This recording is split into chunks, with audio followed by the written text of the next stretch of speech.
Hoje o bate-papo é muito especial. Nós vamos falar sobre cinema, produção de filmes com uma jovem diretora que já é revelação. Ela é a Tatiane Almeida. Seja bem-vindo no Marcas pelo Mundo, Tati. Olá, muito obrigada pela recepção. Tatiane Almeida, eu vulgo Sabotate, né? Ele Eu que é sempre que o... eu tinha visto sobre esse apelido, eu falei, gente, será como é que eu posso chamá-la, né? É Sabotage mesmo? E por que Sabotage? Me conta. Não, você pode chamar de Tati, de Tatiane. Tatiane é parece meio brava, mas tudo bem. E o Sabotate, na verdade, eu acho que no audiovisual talvez seja mais conhecida como Sabotate do que como Tati Almeida. Isso vem, na verdade, do Sabotage mesmo, né? Do rapper, cantor, que eu sou uma grande fã e admiradora. E aí, um dia, brincando numa conversa com amigos, é, uma amiga comentou: porque você veio para sabotar o sistema, sabotate. E aí achei super engraçado, a gente começou a usar e pegou. E aí virou o apelido. Agora, Tati, como é que você se descobriu nessa profissão, né? Porque você é um jovem talento, é super nova e já fez trabalhos que foram consagrados até no Festival de Cannes, né? Como é que você se descobriu nessa profissão e o que você até diria para pessoas que vêm da mesma situação que você, né? Uma jovem que nasceu na periferia e que burlou, sabotou, né? Até usando o seu nome, sabotou esse sistema para chegar onde chegou e fazer filmes tão bacanas, que já foram, inclusive, premiados. Então, eu acho que o meu interesse pelo audiovisual, ele começa, na verdade, no interesse numa arte... Antes ainda do audiovisual, eu sempre gostei muito de ler, assim. Eu era uma criança que tinha uma imaginação muito fértil e aprendi a ler muito cedo, né? Como a filha mais nova de uma escadinha, então você acaba aprendendo umas coisas com os irmãos, enfim. E uma dessas coisas foi o hábito da leitura. Então, desde muito criança, assim, eu lia muitos livros, assim, era uma coisa muito de um jeito que eu nem consigo fazer hoje, porque não dá mais tempo. E aí, eu acho que nesse lugar de ser uma leitora ávida e de começar a imaginar coisas muito cedo, quando o audiovisual começou a aparecer com mais força na minha vida, ali pela adolescência, comecei a assistir mais séries, filmes, etc., eu já vi um potencial no cinema, assim, que era um potencial muito... que para mim era quase como se eu... quando eu dava um play no filme, eu entrava numa sala de cinema, eu quase que conseguia me transportar para dentro daquele universo, começar a me imaginar em frente, atrás da câmera, enfim, que era uma sensação que eu tinha muito parecida de quando eu lia quando criança. E aí, no fim das contas, na verdade, a primeira faculdade que eu entrei não foi audiovisual, não foi cinema, foi as ciências sociais. Porque eu tinha muito eu já tinha uma camada meio política ali, que era, sim, gosto das artes, mas eu também quero entender um pouco de sociedade, entender como que a gente chegou até aqui, enfim, como que a gente faz para melhorar a antropologia, etc. E aí comecei a estudar ciências sociais, só que lá no terceiro semestre eu inventei de fazer um curso que apareceu na Brasilândia, que é de onde eu sou. Era um curso, umas oficinas, na verdade, chamada Cine Pode Pá, do roteiro até a edição final. Então era um coletivo que ia para a periferia, para a Brasilândia mesmo, todo fim de semana, para contar um pouco. Cada semana tinha um tema, uma semana era roteiro, outra produção, outra fotografia, enfim. E aí, quando acabou o curso, eu já estava assim, completamente decidida a largar as ciências sociais e estudar cinema. E aí foi o que eu fiz mesmo. Larguei a faculdade, e aí prestei vestibular de novo, fui estudar cinema em Recife, na UFPE, porque era um lugar de onde vieram cineastas que eu admiro muito. E não consegui terminar o curso, porque eu não consegui ficar tanto tempo longe de São Paulo. Mas quando eu voltei, eu já voltei muito determinada a entender que talvez, sim, a faculdade era importante, mas eu fui entendendo ao longo da vida que estar no set era uma das coisas mais importantes. E aí eu vim super determinada, comecei a falar com todo mundo que eu conhecia, pedindo ajuda, dicas, etc. Até que um dia eu fui chamada para ajudar num set de videoclipe. E Isso se desdobrou e eu me tornando assistente de produção, que se desdobrou e eu me tornando assistente de direção, e aí até finalmente diretora, assim. Claro que eu contando, parece que foi super... foi muito rápido, na verdade, isso que eu estou contando do meu primeiro set de filmagem até agora, fazem 4 anos, mas, claro, né, tem muita ansiedade no meio do caminho, tem muita espera, tem algumas frustrações, né, mas foi mais ou menos assim que eu comecei.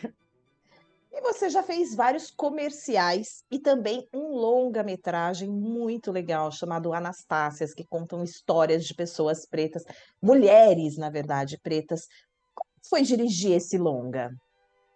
Então, o filme Anastácias, ele na verdade é uma das minhas primeiras experiências como diretora, e é muito curioso, porque apesar de ele ser uma das primeiras experiências, quando eu ainda não tinha feito muita coisa, ele acho que talvez seja o projeto que me rendeu mais, acho que uma bagagem, me rendeu mais andanças pelo mundo, porque ele foi premiado, indicado, e aí eu tive a oportunidade de ir em alguns lugares onde o filme passou, mas esse filme ele veio, eu fui convidada por uma produtora que conhecia meu trabalho que estava bem começando ali, eu tinha dirigido alguns videoclipes, é, dirigi a segunda unidade em set de publicidade, mas ainda era bem o trabalho de formiguinha começando. E aí, quando eu fui convidada, primeiro eu fiquei apavorada, né? Porque, apesar de não ter um roteiro bem definido, a gente já tinha como temática, de alguma forma, eu já sabia que o filme era sobre mulheres que sofreram com falta de afeto, mas que eram pessoas extremamente afetuosas. De alguma maneira, isso já estava estabelecido desde o meu primeiro contato. E aí foi um baita desafio, porque além da falta de experiência, né, de um longa-metragem com um documental, eu ainda não tinha feito nenhum projeto que eu entrasse na intimidade das pessoas tão a fundo como eu fiz com esse filme. Ainda tinha, eu acho que um peso muito grande, que era essa coisa do meu, será que eu sou diretora mesmo? Será que quem disse que eu tenho propriedade para fazer isso? Eu acho A que são coisas síndrome da muito... impostora ali batendo na Exato. porta, né? Exato, que, enfim, acho que de alguma forma algumas pessoas passam mais, outras menos, mas todo mundo passa um pouco por isso. Principalmente quando a gente vem desse contexto em que a gente não tem tantas referências, né? Eu não tenho familiares cineastas ou de qualquer outra área da arte, né? Até então era uma realidade muito material, aquela coisa do acorda, vai trabalhar, vai dormir, né? Eu ainda não tinha presenciado por perto esses processos que são longos, criativos, que são muito artesanais, enfim. Então, fazer esse filme para mim foi uma baita experiência.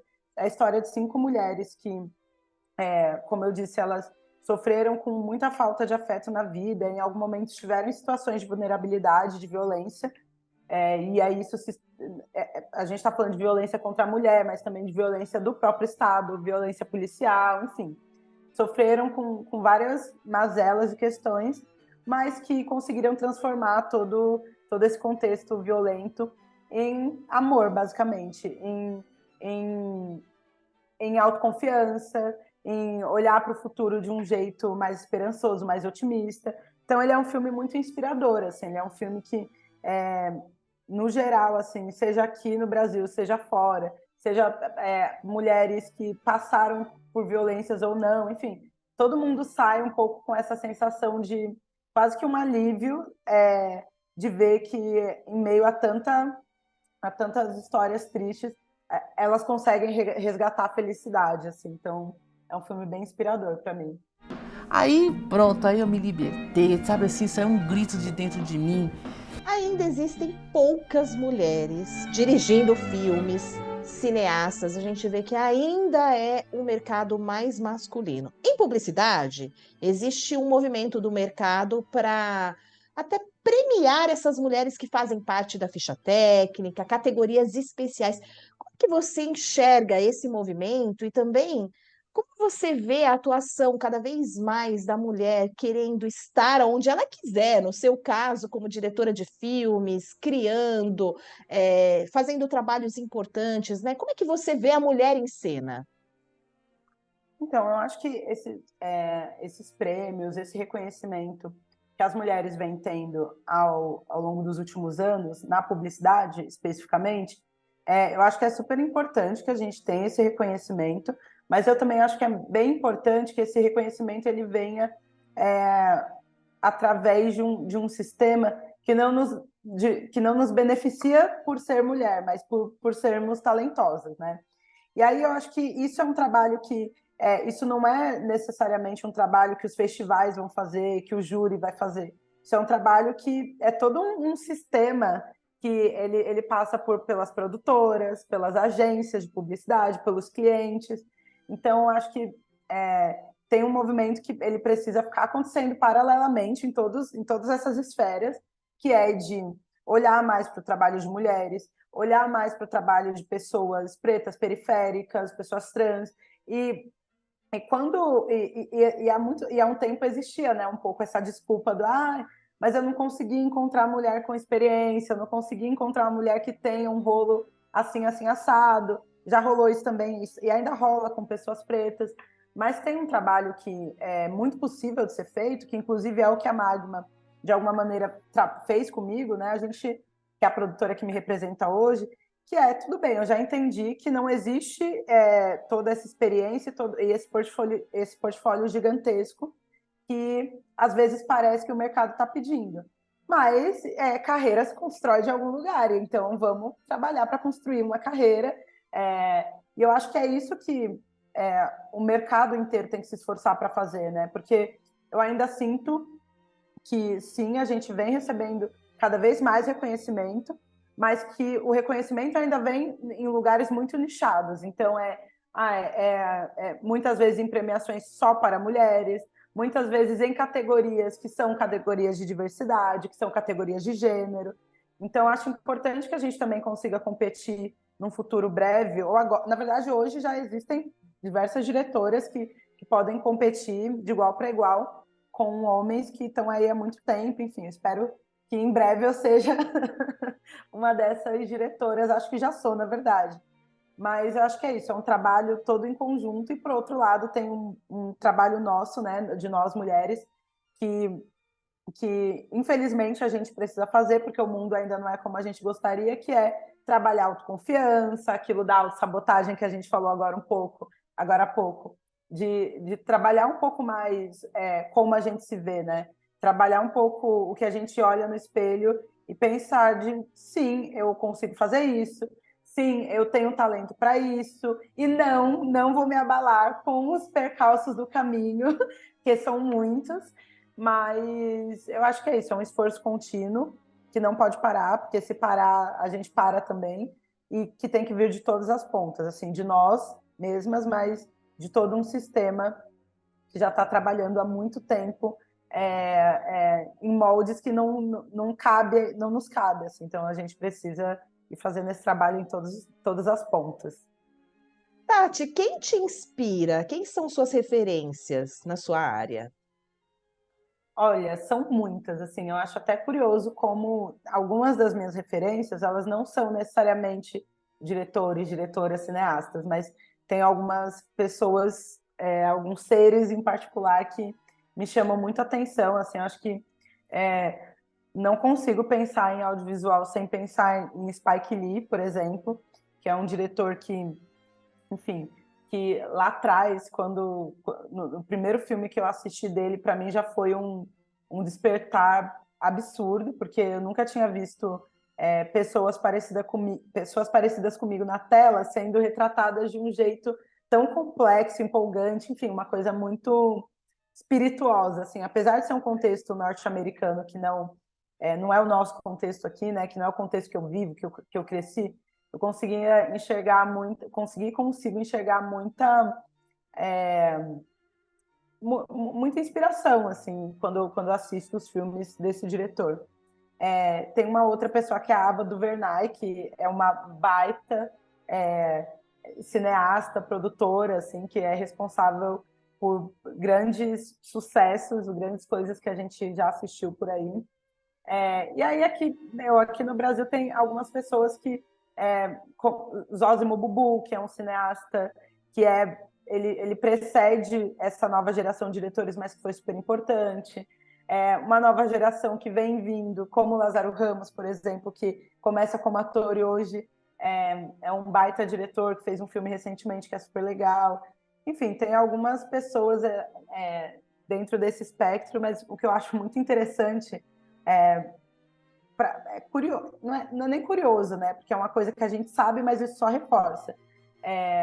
Como as pessoas que mais me inspiram e onde eu fico mais empolgada com o trabalho, onde eu fico mais, enfim, me sinto mais criativa assistindo, como são pessoas que são parecidas comigo de alguma maneira. Então, são mulheres, são pessoas, às vezes, pessoas pretas, são pessoas que têm origem parecida com a minha, de ser de origem periférica, ou nordestina, que é de onde veio toda a minha família.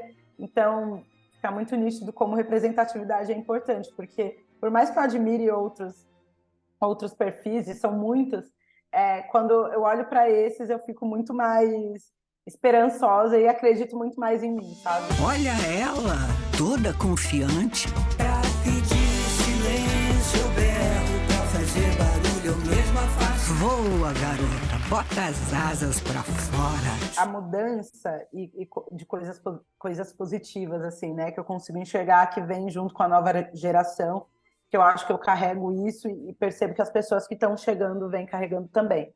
Tem uma mudança que é muito nítida, que é o que acontece por trás das câmeras. Então, trazer equipes mais diversas. E aí, quando eu falo de diversidade, eu nem estou falando só da aparência. Tem uma diversidade que é uma diversidade etária, diversidade de regiões diferentes do Brasil, diversidade de regiões diferentes da cidade, porque é importante também a gente ter olhares de pessoas que vivem em lugares diferentes, ajudando a construir um mesmo projeto. Assim. Então, acho que tem uma diferença das novas gerações que se preocupam com isso, que é trazer mais diversidade atrás das câmeras para o resultado na frente ser melhor. E aí, o resultado em frente às lentes, assim, que eu gostaria de ver, que eu acho que já está acontecendo, é conseguir trabalhar isso não só na publicidade, mas no cinema também, enfim, qualquer desdobramento do audiovisual, assim, que ter um pouco menos de medo, assim, ter um pouco menos de regra do que é bonito, do que é belo, seja quando a gente fala de pessoas, mas o que é bonito quando a gente fala de paisagem. Então, por que recentemente Marte 1 foi um dos filmes elegíveis ao Oscar, por exemplo, que é um filme que ele quebra com essa lógica de o que é uma cidade bonita, o que é um bairro poético, para trazer muita simplicidade e muita beleza ao mesmo tempo. Então, acho que a gente consegue ir quebrando alguns paradigmas, tendo um pouco mais de coragem e até se inspirando um pouco mais na realidade, né? Porque a publicidade ela tem essa característica muito forte, que é vender perfeição.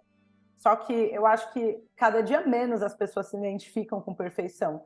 Então, quando a gente consegue colocar na tela, num filme, por exemplo, de beleza, sei lá, produto para pele, uma pessoa que tem manchas na pele, isso faz com que, de alguma forma, o público se identifique mais, porque fala, putz, eu tenho também, eu sei que isso é normal e consigo ver beleza nisso. Então, eu acho que tem uma transformação dupla aí, que é do resultado final do trabalho, que a gente vem trazendo, com bastante coragem, às vezes com algumas brigas que a gente tem que comprar no meio do caminho, porque nem sempre é tão fácil, mas eu acho que vale bastante a pena, assim. E aí, principalmente para mim, né, no meu trabalho, eu sempre tento reconstruir o imaginário coletivo de determinados temas, assim. Então, no Anastácias, por exemplo, né, que é o documentário, quando a gente pensa, o que é uma mulher negra, pobre, que sofreu violência doméstica?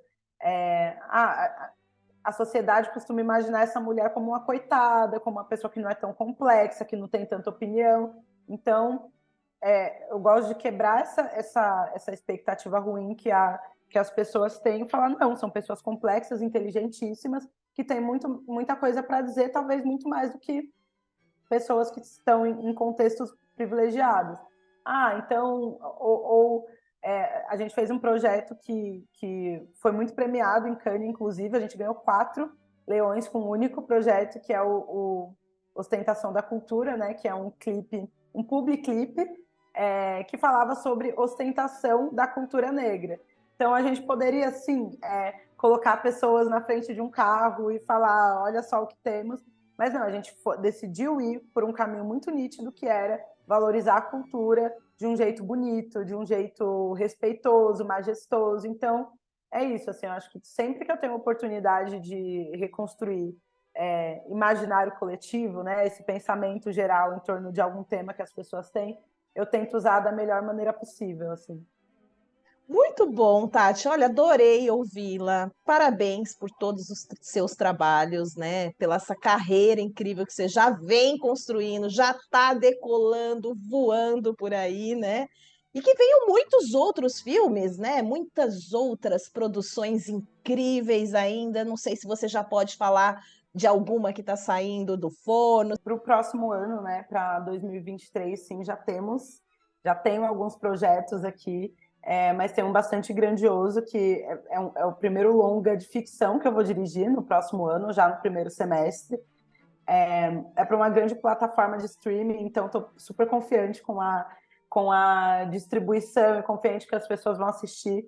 Infelizmente, ainda não posso contar tanta coisa, mas o que eu posso dizer é que vai ser uma experiência, eu acho que vai ser talvez a mais desafiadora da minha carreira até então, mas que tem uma temática super legal, assim, acho que tudo isso que a gente conversou sobre mudanças, representatividade, enfim, narrativas positivas, elas vão estar impressas nesse filme, mas mais para agora, para o final do ano, a gente acabou de gravar um clipe do Djonga, né, que é um rapper que eu admiro muito e que a gente acabou construindo uma relação de super confiança, que começou inclusive na publicidade, e agora a gente vem desenvolvendo isso no entretenimento.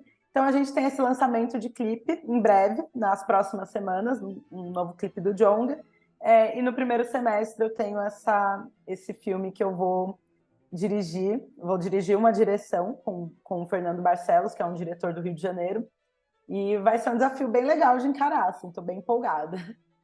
Já fiquei curiosa por aqui. Obrigada pela entrevista, Tati. Adorei bater esse papo com você e sucesso sempre para você. Obrigada pela oportunidade. Bora para um 2023 ainda mais cheio de conquistas. Se liga como eu tô. Não diga que não notou. Vivendo acima do top. Não diga que não notou.